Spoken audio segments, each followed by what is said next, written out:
Brigade Al-Quds kembali merilis video yang menunjukkan pasukannya menyerang posisi Zionis pada Kamis 18 April 2024. Dalam video terlihat detik-detik perjuangannya meluncurkan sejumlah rudal ke permukiman Zionis di dekat jalur Gaza. Rudal tersebut melesat berulang kali, kepingan api juga tampak berterbangan seiring dengan peluncuran rudal Brigade Al-Quds tersebut. Namun hingga saat ini Brigade Al-Quds maupun Zionis belum mengungkapkan kerusakan dan korban jiwa dalam serangan itu.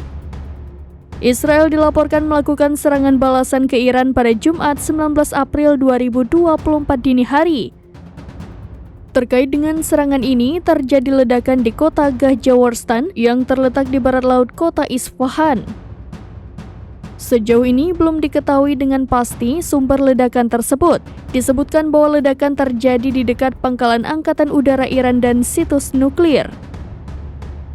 Akibat peristiwa ini, beberapa penerbangan dialihkan ke wilayah udara lain. Sebelumnya, otoritas Iran sudah memperingatkan Israel agar tak melakukan serangan balasan terhadap negara tersebut. Apabila Israel melanggarnya, maka Iran tak segan untuk membalasnya 2 kali lipat. Akar dari meningkatnya ketegangan dua negara ini bermula ketika Israel yang meledakkan kantor kedutaan Iran di Damaskus, Suriah pada tanggal 1 April lalu.